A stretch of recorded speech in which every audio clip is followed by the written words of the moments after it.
Us now to analyze the coverage, Molly Hemingway, senior editor at The Federalist and a Fox News contributor. Beverly Hallberg, president of District Media Group and a former television producer. And Capri Cafaro, a former Democratic state senator and Washington Examiner contributor.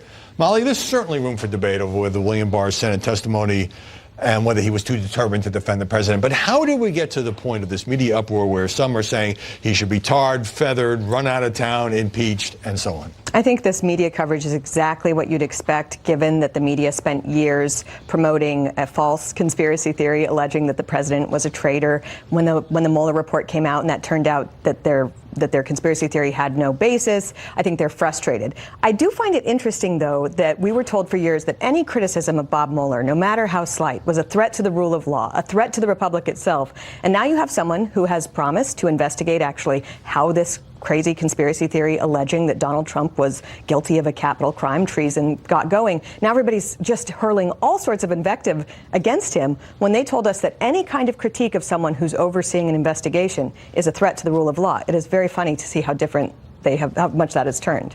Early with Joe Biden and Kamala Harris and some other Democratic candidates calling for Barr's ouster, Nancy Pelosi calling him a liar. Is that fueling the press frenzy because these Democrats get interviewed again and again? Well, absolutely. I mean, they are making news, so the press has to report on it. But I actually don't think it helps them out at all, because what the American people, I think, do see is that, well, you could disagree with how Bill Barr released what he released. Mm-hmm. What we do know is he let the entire report get out there. If you want to have with some redactions, yeah. But we're not talking about the redactions because Democrats have been happy with how few redactions there have been. So I think it's turning into a media storm, either with what Nancy Pelosi is saying and others, and also some of the hijinks and props that you even see the House using when it comes to fried chicken. I think it's turning into a media circus and not actually a thorough questioning about what took place. I could have done without the KFC. They could have at least found somebody from Kentucky to do it and not Tennessee. Capri, you've served in a legislature, so you know how partisan hearings can get. Absolutely. Are the media, basically, most of the media, taking the Democratic side and accusing Barr of perjury and trashing his own reputation? I mean, these are really strong words, some of which we just saw. Well, there are definitely opinion reporters, so to speak, that are out there. For example, a legal analyst at NBC that basically said that, the Attorney General has to resign. We've heard this from Vox, for example, as well, saying that the Democrats have a case for the Attorney General to be impeached or to resign. I think what we're also seeing is a lot of attention, to your point as well, to these presidential candidates. You talk about hearings. When you have so many members of the United States Senate, including Kamala Harris, in these hearings cross-examining Barr, that is getting a ton of media attention and really making her sort of the flavor of the week, as well as taking a lot of the headlines from the 2020 Democratic candidates. Yeah, I saw at least one story on how much that had helped her. Look, it was Mueller's leaked letter to the Washington Post, as I mentioned in the open the night before, criticizing Barr's summary that really ignited this whole thing, because it seemed to validate media criticism that he spun the report in advance. But even if that's true, now that we've all had, journalists and everybody else, a couple of weeks to digest the report, isn't it a lot less relevant? We've seen the report. It was very surprising to see how outraged people were over this letter, given what Beverly noted. We have 440 pages or something of a report that lays out in excruciating detail Bob Mueller's kind of bizarre theories about obstruction, how there were no indictments. Well, why do you say bizarre? That his job as a prosecutor was to come up with whether or not to indict the president. He didn't do that job. True. But he did this other job of hundreds of pages of sort of smearing the person he declined to indict. But point being, that report is out there, and all of his indictments that were throughout his investigation were out there. There's a lot to work with, so it was a little confusing why we had to be focused on a letter that was, sort of upset about how that rollout happened. And it also, though, does tell us something about how much Mueller cares about the narrative and structuring the narrative. We have been told that he's not political, he doesn't leak. Yeah. When he doesn't leak, I think he tends to leak to the New York Times or his people from his office, and they do care about narrative. They do care about how this is going. And I would just take issue with the word smearing, because that to me suggests that it's inaccurate. But Joe, go ahead. I was just going to say another part of this is even the release of this report Barr was not legally obligated to do so, and he did it in very short fashions, about 3.5 weeks for him to get this out there. I think there's reason to say, well, he didn't give out those executive summaries that Mueller wanted, but I think what we should be questioning, back to what Molly was saying, is why did Mueller not move forward with a decision on obstruction of justice and moving forward to indict, or his clear reasons why he shouldn't? That's what Democrats should actually be upset about. Well, and I think they are. And there's a whole process, I think, right now of them trying to get Mueller to come in. But from a coverage perspective, the absence of Mueller's actual voice, I think, is shaping and coloring the coverage. He's never said much. The only time we heard him during the investigation. I think that's a fair point. There's a vacuum left by the fact that Mueller hasn't spoken. So there's speculation that's filling that vacuum. He is expected to testify before the House Judiciary Committee, which is in this struggle with Barr over his refusal because he doesn't like the idea of staff questioning him. But just following up with you, is the press holding Barr to an unrealistic standard? I mean, look, there were questions he struggled to answer, like, did the White House suggest that you investigated anyone? I have to think about the word suggest. But, Eric Holder under Barack Obama, I mean, is the press suggesting Barr to go up there and trash the president who appointed him?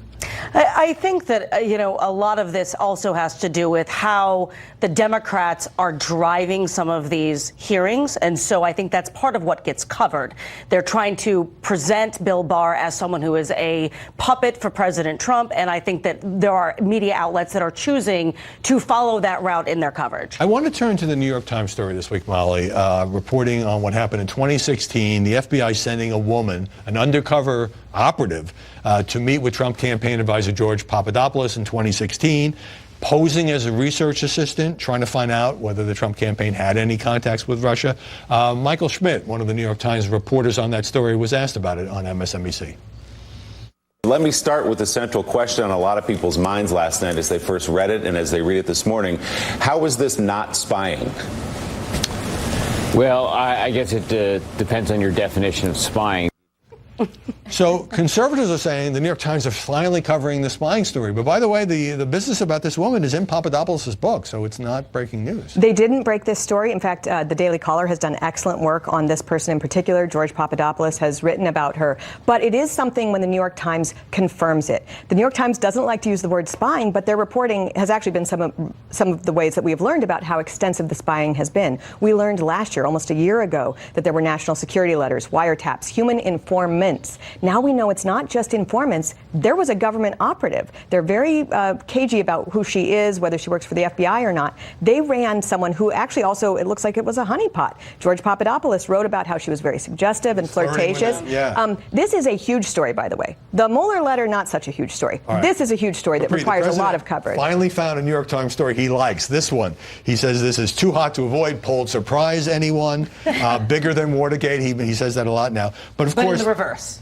In reverse. But of course, the question of spying turns on, is it spying for political reasons or is it spying because the FBI had concerns about contacts with Russia? That is the difference between spying and counterintelligence. And I think it is important that the New York Times did not use the word spying. They did focus on the counterintelligence, but it was President Trump that chose to shape it in that way. And all of a sudden, the failing New York Times is not failing so much because he is now extrapolated from that they are finally covering this issue of spying. That's not failing for one day. Beverly, another presidential tweet, and this comes in the wake of Facebook banning several people, including Alex Jones and others on the right, as well as Louis Farrakhan, Twitter also. And the president has been complaining on Twitter repeatedly about unfair censorship of conservatives. So he tweets this.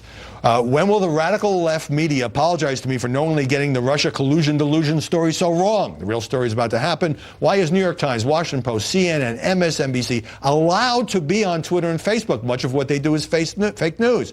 So now it's not censorship to keep news organizations off social media? Well, look, I'm not in favor of getting rid of CNN being on Twitter or any other news organization unless they are saying outrageous things. But on this, I think when we talk about the Facebook and the Twitter angle, what I found most interesting about the Louis Farrakhan statement was they were saying he was right-wing, which he clearly is not. So a few people made that colossal error. Made that huge error. So once again, there's that. But we have to remember Twitter is also a private business, or this is a business that can put out there, allow people on who they want. want. I think when it comes to the president critiquing them, I mean, he's helped Twitter stock quite a bit because we always use that. This is about more than that, though. This is basically equating traditional media news outlets with, being fake news machines, and then, basically trying to censor them. There is something that needs to be done, though. The media spent years trafficking in a conspiracy theory that the president was a traitor who had colluded with Russia, and they haven't accepted responsibility for it. They have not apologized for it, and they're not changing what they're doing. That's a very serious threat. They are their own threat to press freedoms by not being better at their jobs. This debate will